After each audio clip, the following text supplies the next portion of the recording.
Geliefdes in ons Here Jesus Christus, eer aan God in die hoogste hemel en vrede op aarde vir die mense in wie hy 'n welbehae het. Amen.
Daarom sal my Heer self vir julle 'n teken gee. Kyk, die jong vrou is swanger en gaan 'n seun in die wêreld bring. Sy sal hom Immanuel noem.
Dit sal Juda binnevloed, oorspoel en oorstroom, styg tot teen die nek, oor die volle breedte van jou land, soos 'n oop gespreide vlerke wees. Immanuel.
Die geboorte van Jesus Christus het so gebeur. Toe Maria, sy moeder, reeds aan Josef verloof was, maar nog voordat hulle gemeenskap gehad het, het dit gebleik dat sy swanger geraak het uit die Heilige Gees. Omdat Josef, haar man, wetsgetrou was, maar haar nie in die openbaar wou verneder nie, het hy besluit om in die geheim van haar te skei.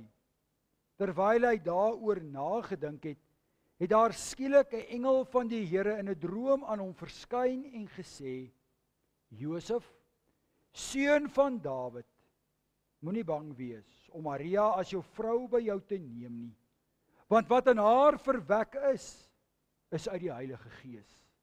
Sy sal geboorte gee aan 'n seun en jy moet hom Jesus noem, want hy sal sy volk van hulle sondes verlos. Dit het alles gebeur sodat wat die Here deur die profeet gesê het, vervul kon word. Kyk, die maagd sal swanger word en 'n seun in die wêreld bring. En hulle sal hom Immanuel noem, want as dit vertaal word, beteken God is met ons. Toe Josef uit die slaap wakker word, het hy gemaak soos die engel van die Here hom beveel het en haar as sy vrou by hom geneem. Hy het nie met haar gemeenskap gehad totdat sy aan 'n seun geboorte gegee het nie, en hy het hom Jesus genoem. Tot sover ons skriflesing. Gelukkig is elkeen wat hierdie woorde hoor, dit glo en ook daarvolgens leef.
Geliefdes, laat ons oë sluit in gebed. Ons driemaal heilige God, Vader, Seun en Heilige Gees. Dis met groot blydskap en vreugde wat ons in hierdie oggenduur aan U lof en dank betuig. Ons dank U vir U groot handeling in die geskiedenis van die wêreld. Toe U uit genade, liefde en sorg en barmhartigheid U Seun na ons gestuur het. Toe U mens geword het. Met die doel om ons te verlos van ons sonde, om ons te bevry van hierdie sondige werklikheid en die gevolge daarvan, die ewige dood. U het ons nie net kom troos nie, nee, U het vir ons hoop gebring. 'n Vaste sekerheid, wat nie gesetel is by die mens of in hierdie wêreld nie, maar wat gesetel is in U Seun Jesus Christus, ons verlosser en ons middelaar. So verseker en bevestig U Gees dit ook elke dag in ons harte, vanuit U woord, ook deur elke erediens en in die besonder by hierdie feestelike gebeurtenis vandag. As ons die koms van U Seun herdenk. Ons dank U vir U woord. U woord vanuit die Ou Testament. Die bevestiging van daardie profete woord in die Nuwe Testament. Daarom bid ons ook, Heer, dat hierdie bekende gedeelte wat ons gelees het, dat U dit vir ons sal ontsluit. Ja, 'n vaste pilaar van ons geloof. Toe U Seun mens geword het, gebore uit 'n maagd, vir so baie onsin, maar vir ons as gelowiges, as U kerk, 'n groot goddelike openbaring en wonder. En ons mag dit ken. Ons mag dit leef. Daarom bid ons, versterk ook hierdie geloof in ons midde. Dit bid ons in die naam van hom wat gekom het. Jesus die Christus, die Seun van die lewende God. Amen. Teksvers vir vanoggend se prediking kom uit die gedeelte wat ons gelees het daaruit Matteus hoofstuk 1 en wel daaruit die eerste vers 18. Die geboorte van Jesus Christus het so gebeur toe Maria, sy moeder, reeds aan Josef verloof was, maar nog voordat hulle gemeenskap gehad het, het dit gebleik dat sy swanger geraak het uit die Heilige Gees. Liefdes, die maagdelike geboorte. 'n baie belangrike gebeurtenis in die geskiedenis van die wêreld. 'n besonderse oomblik in ons geloof, in ons kerkwees. Maar 'n punt, 'n saak wat eintlik vanuit twee hoeke benader word. Aan die een kant word dit geleer en vertel dat hierdie meisie met die naam van Maria maar bloot 'n jong vrou was. Dalk was daar van u wat dit vanmôre opgetel het, toe Janey vir ons gelees het, daaruit Jesaja 7 vers 14. Sy het gelees en 'n jong vrou het swanger geraak. En tog lees ons hier uit dieselfde vertaling, die 2020 vertaling, dat kyk, die maagd sal swanger word. En in hierdie twee teksgedeeltes word juis hierdie twee uitgangspunte na vore gebring. Soos ons ook geleer destyds op universiteit, dat die Ou Testament eintlik maar 'n boek op sy eie is en weinig te maak het met die Nuwe Testament. En dat 'n mens voors baie versigtig moet wees met die sogenaamde messiaanse profeseë vanuit die Ou Testament. So ook in die besondere teks soos Jesaja 7 moet gelees word binne sy historiese konteks. Agas, die koning van Juda, wat bedreig word deur twee konings. 'n volk wat afvallig geraak het van God. 'n koning wat op soek is na 'n teken en die profeet wat hierdie teken verskaf in terme van hierdie profetiese woord. Daarom sou hierdie profetiese woord eintlik niks te maak hê met dit wat ons lees in die Nuwe Testament nie. Ook interessant, broers en susters, dat daar ook 'n ander uitgangspunt is. Die uitgangspunt van die vroeë kerk en van die belydenende kerk deur die eeue heen tot en met vandag. Ons luister daarna ook elke Sondag by monde van die ouderling, ontvang van die Heilige Gees, gebore vanuit die maagd Maria. Nou waarom sou u vra, lees ons van hierdie teenstrydigheid in die woord van God? Liefdes, dit het alles te maak met die grondteks. In die Ou Testament werk ons met die Hebreëus en ons lees en ons werk met die Masorete teks.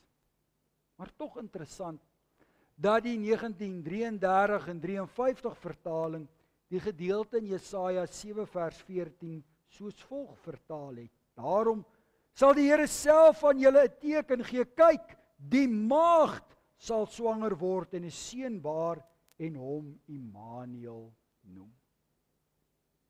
Die rede daarvoor is baie eenvoudig, dat die 33 vertaling 'n ander Hebreëse grondteks gebruik het as die 83 en die 2020 vertaling.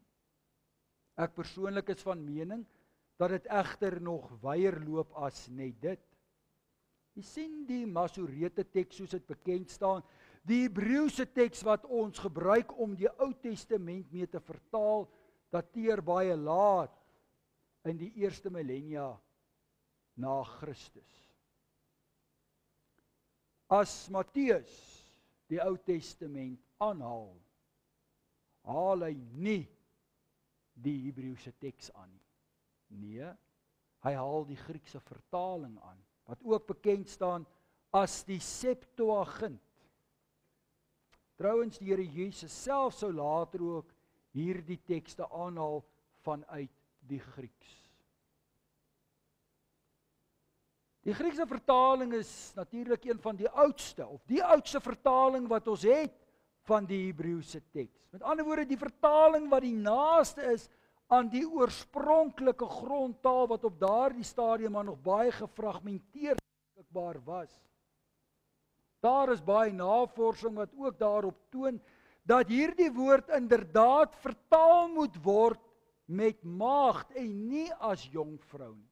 Natuurlik is daar ook die ander skool wat baie daarvan maak dat dit vertaal moet word met 'n jongvrou, soos ons ook vanmôre ook gehoor het vanuit die vertalings.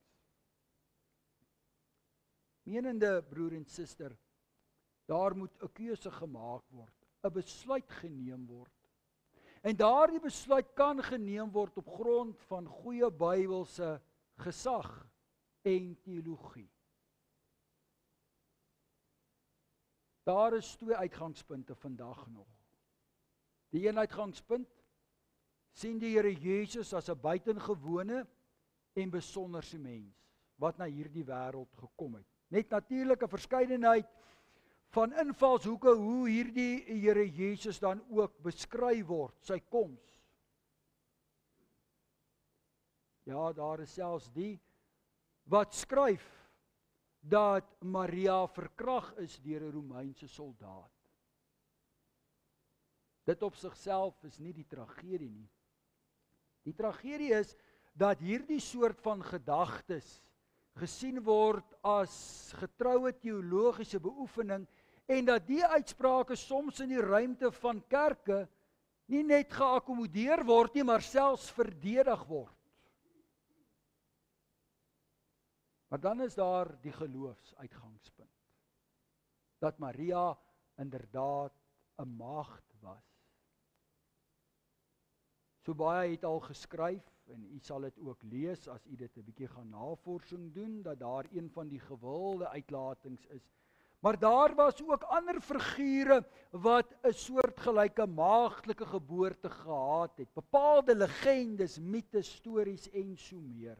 Maar gaan kyk mens na al hierdie verhale, dan was baie van hulle ook maar in 'n mate immoreel gewees en daar was ook baie stories. Ons dink byvoorbeeld aan een figuur soos Alexander die Groot en talle ander van die Romeinse keisers en so meer. Maar die gebeure rondom Jesus Christus is in baie opsigte uniek en anders. Daar word profeseë daaroor gemaak. Ook ander profeseë wat na sy koms verwys en inderdaad in vervulling gegaan het in die Nuwe Testament. En die vroeë Christene het dit so verstaan.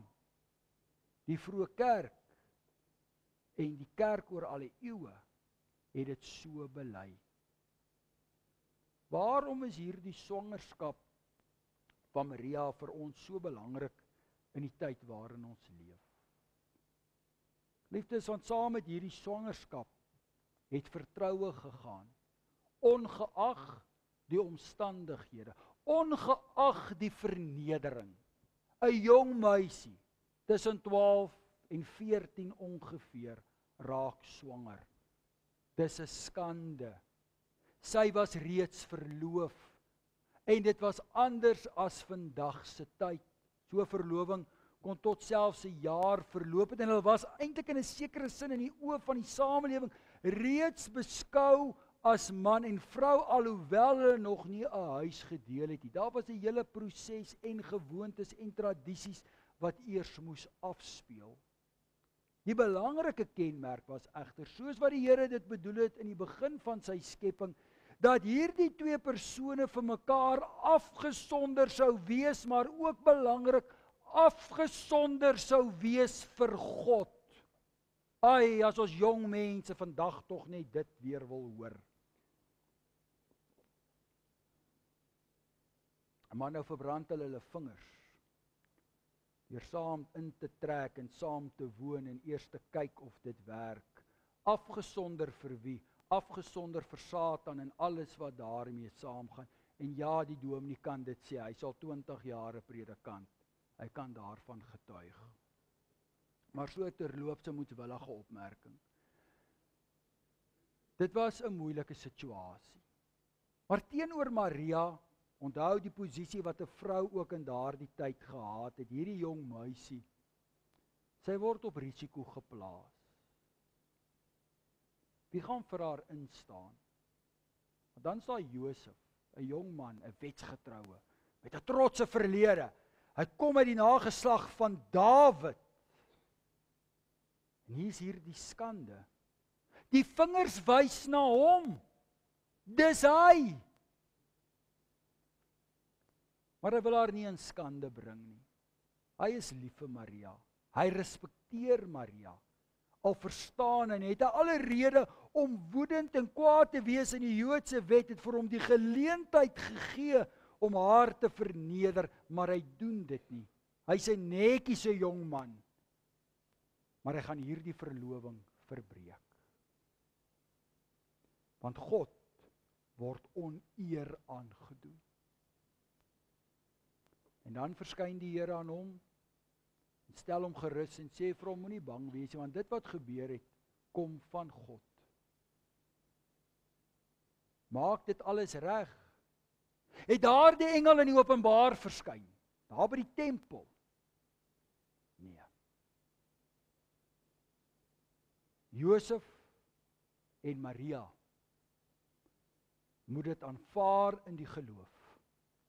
Hulle moet God vertrou. Is nie net Maria wat swanger is nie. Josef en Maria word op hierdie oomblik, op hierdie moment geestelik swanger.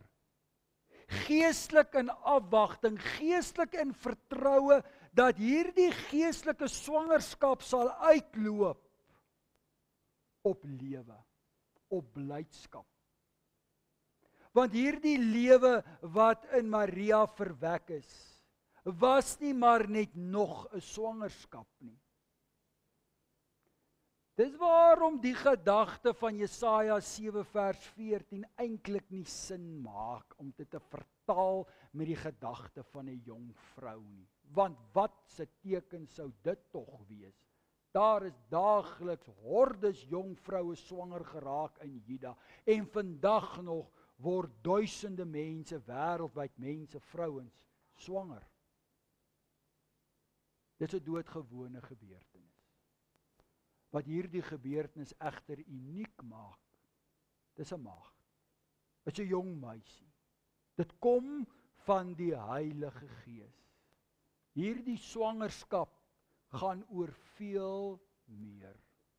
Dit vra vertroue, dit vra geloof, ten spyte en ten midde van alles rondom dit. Want ons weet dat hierdie twee jong mense dit nie maklik gehad het en hulle sou dit ook nie maklik gehad het nie. Ons lees daarvan verder, as hulle daar in Bethlehem is, kry hulle nie eens 'n slaapplek nie, niemand wil hulle inneem nie. Ja, ons lees al die plekke was vol as gevolg van die volkstelling, maar dalk ook as gevolg van hierdie skande. Hier kom Josef en daai meisie van hom. Julle gesien sy swanger. Dalk wou mense hulle nie inneem nie. Maar Josef en Maria vertrou die Here. Ook die geboorte was menslik gesproke geen gebeurtenis van eer nie. Daar tussen die diere in 'n voerbak en doeke toegedraai. En diegene wat hulde bring is herders, skaapwagters. Mense met geen eer en status wat selfs nie eens in 'n hof kon getuig nie. Hoeveel herders was daar? 2. Daardie tyd was die gebruik dat hulle in skofte gestaan, daar gewoonlik 4 herders was wat om die beurt mekaar afgelos het. 4, dalk 'n dubbel getal 8, maar nie baie nie. Herders wat in die oë van die samelewing vuil en gemarginaliseerd was. Hoekom? Want die skrifgeleerdes is by Herodes. Die skrifgeleerdes stel nie belang nie. Hulle stel nie belang in 'n swangerskap nie, want hulle het reeds geboorte gegee in hulle eie wysheid en insig. Hulle is volgroeid in die kennis en in die geloof. En dan wyse manne wat baie later daar sou aankom, ongeveer 1000 myl word daar beweer. Hoeveel weet ons nie? Afleiding dalk 3 as gevolg van die 3 geskenke. Heidene van buite kom en bring hulde. Simbolies van hierdie gebeure. Christus kom vir almal. Hierdie swangerskap loop uit op die grootste gebeurtenis, God wat mens word. Het jy al ooit daaraan gedink? Soos die Here Jesus met 'n wolk weggeneem is met die hemelvaart. Het jy idee die impak wat dit sou gehad het as die Here Jesus daar uit die hemel neergedaal het op 'n wolk? Maar nee. Hoekom nie? Dit sou dit vir ons net soveel makliker gemaak het. Of sou dit? Nee, hy kom in die gestalte van 'n slaaf, hy kom in die gestalte van 'n mens. Want het die moederbelofte gesê daar uit Genesis 3. Uit jou nageslag sal die een kom om die slang se kop te vermorsel, die Satan se mag te breek. Vanuit 'n mens, vanuit 'n vrou sou hy gebore word. En so die profesie ook daarvan getuig, soos Jesaja 7 vers 14. En hierdie gebeure is uniek. Dit is inderdaad histories. Dit het gebeur. Want soos wyle professor Pont altyd gesê het, hoe kan God se werk met mense se handewerk vergelyk word? Ook meer gesê, hoe kan ons God se handewerk met menslike verstand probeer te verklaar,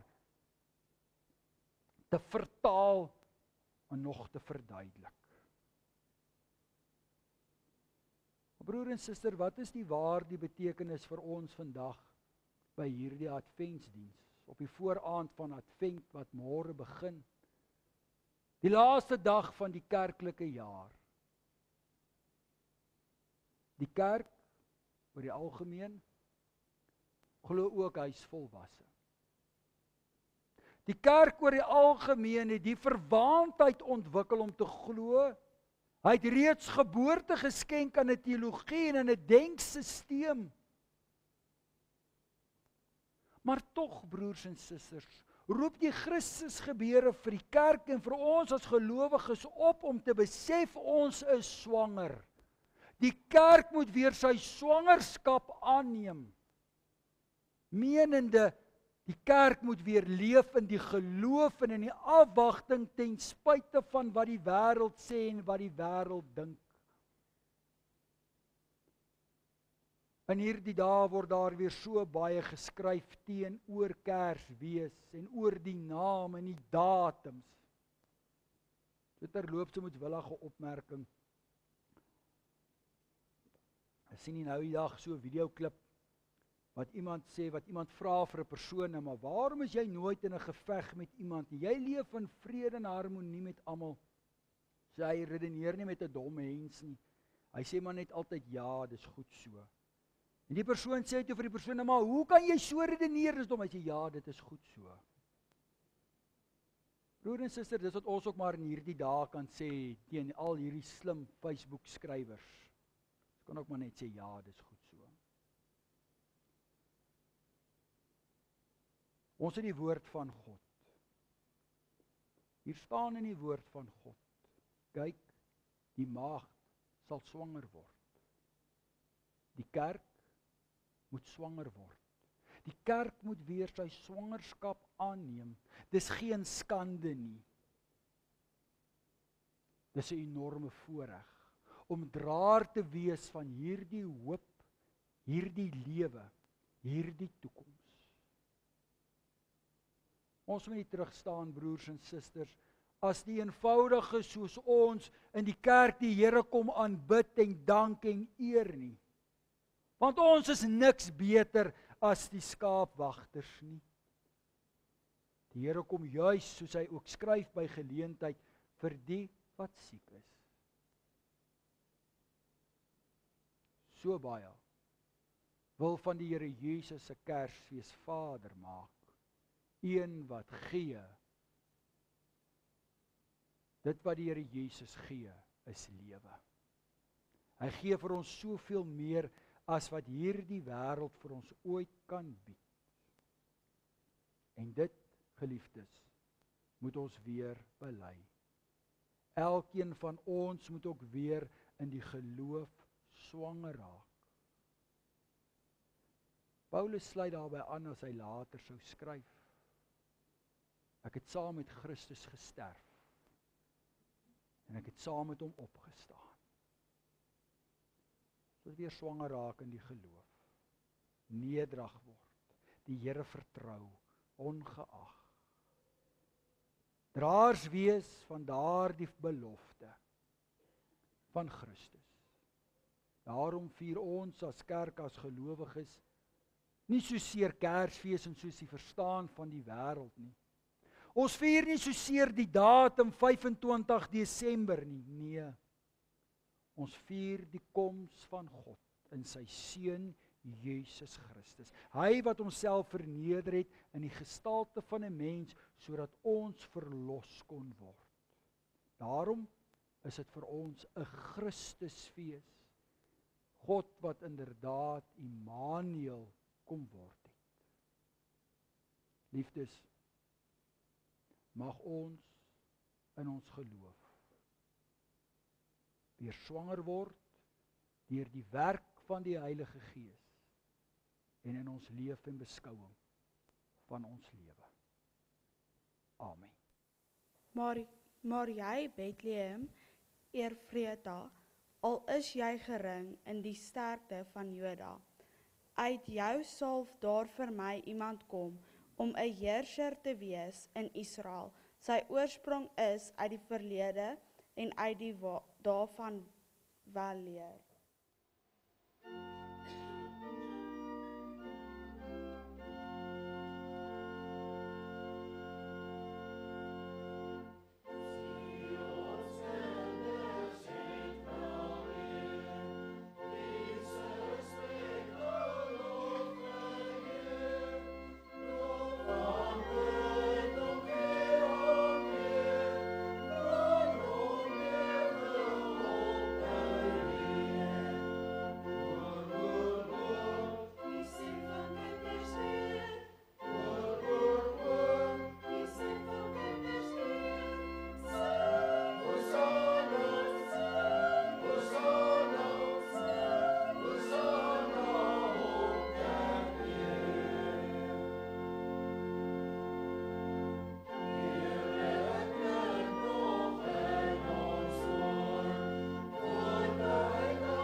Matteus 2 vers 1 tot 12. Jesus is in Bethlehem, Judea gebore, in die dae van koning Herodes.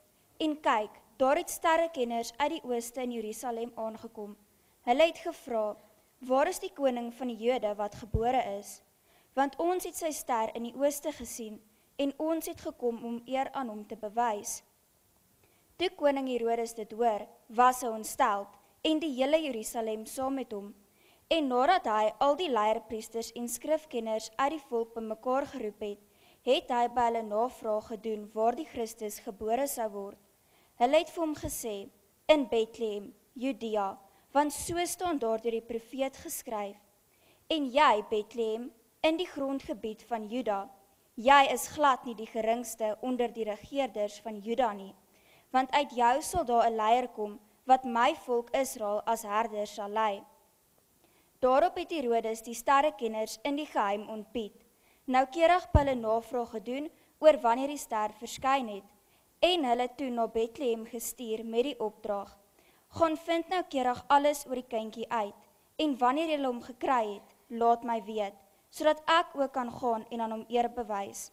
Nadat hulle gehoor het wat die koning sê, het hulle vertrek, en kyk, die ster wat hulle in die ooste gesien het voor hulle uitbeweeg, totdat dit tot stilstand gekom het, reg voor die plek waar die kindjie was.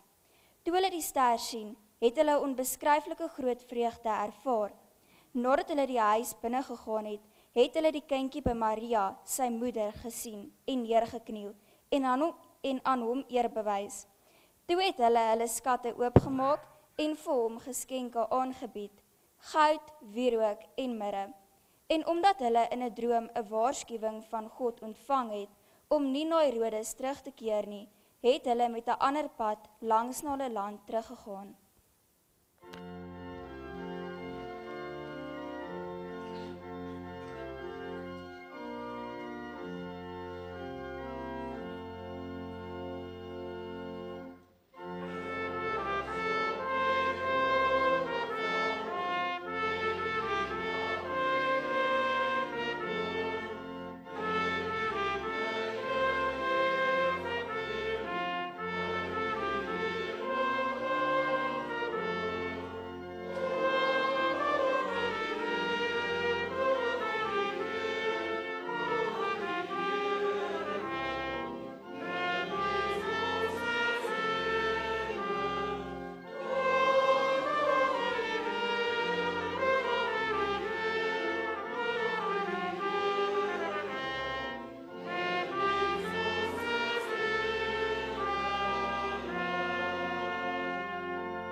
Vers 1.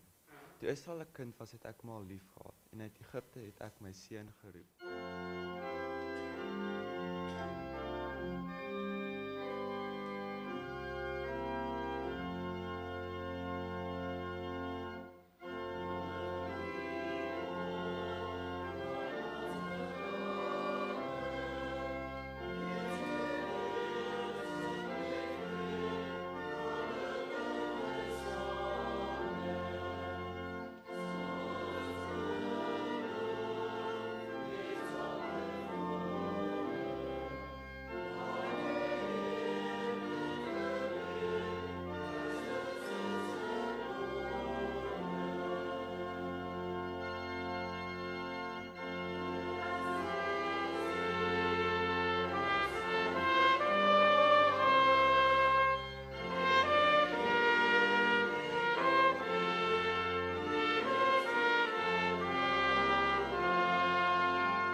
sterrekenners het teruggekeer en kyk, daar het 'n engel van die Here in 'n droom aan Josef verskyn en gesê: "Maak gereed, neem die kindjie en sy moeder en vlug na Egipte en bly daar tot wanneer ek jou opdrag gee, want Herodes is van plan om die kindjie te soek en hom dood te maak."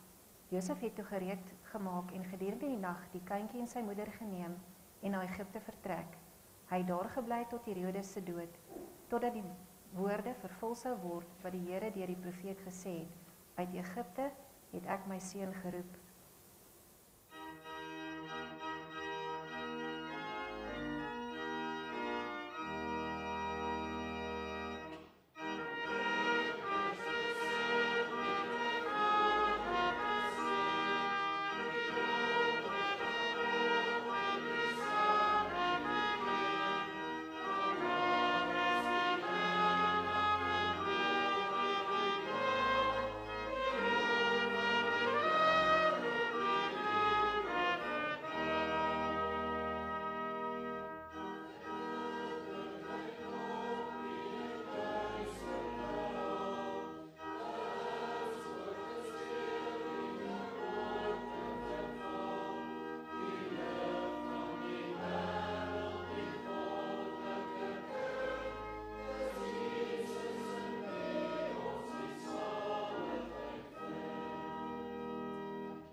Jeremia 31 vers 15.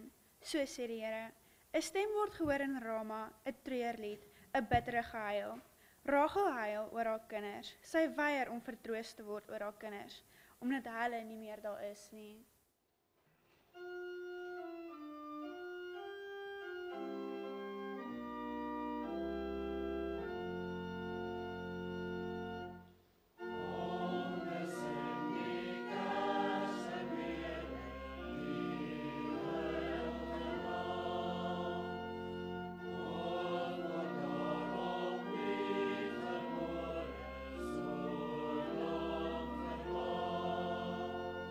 Yeah.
Toe Herodes agterkom dat hy deur die sterrekykers om die bos gelei is, was hy briesend. En hy het in Bethlehem en die hele omliggende gebied al die seentjies van 2 jaar en jonger om die lewe laat bring, in ooreenstemming met die tyd wat hy noukeurig van die sterrekykers verneem het. Toe is vervul wat deur die profeet Jeremia gesê is: 'n stem is in Rama gehoor, 'n droewige gehuil en 'n luide rouklag. Rachel huil oor haar kinders en sy weier om vertroos te word, omdat hulle nie meer daar is nie.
Herodes het gesterf, en kyk, daar het uit Egipte 'n engel van die Here in 'n droom aan Jesus verskyn en gesê: "Staan op, neem die kind en sy moeder en gaan na die land Israel, want die mense wat die kind om die lewe wou bring, is dood." Hy het opgestaan en die kindjie en sy moeder saamgeneem en in die land Israel aangekom. Maar toe hy hoor dat Archelaus in die plek van sy vader Herodes oor Judea regeer, was hy bang om daarheen te gaan. Nadat hy in 'n droom 'n opdrag van God ontvang het hy na die landstreek Galilea vertrek en in 'n dorp met die naam Nasaret gaan woon, sodat vervul sou word wat deur die profete gesê is: "Hy sal 'n Nasarener genoem word."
Ons Vader wat in die hemel is.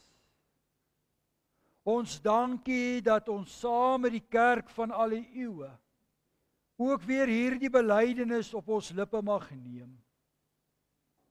Die Seun het mens geword, ontvang van die Heilige Gees, gebore uit die maagd Maria. Ons bid, o Hemelse Vader, dat ons as u kerk in hierdie tyd oor die wêreld heen weer ons swangerskap sal ontdek. Ons swangerskap sal bevestig en sal leef in geloof en afwagting. Dat ons in hierdie Christustyd die volle waarheid van die evangelie sal verkondig, maar dit ook sal leef tot lig van hierdie duister samelewing. Daarom bid ons, Heer, kom Heer, kom spoedig soos u ook beloof het. Dit bid ons in die naam van ons middelaar, Jesus Christus. Amen.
Die genade van ons Here Jesus Christus, die liefde van God en die gemeenskap van die Heilige Gees sal met u elkeen wees. Amen.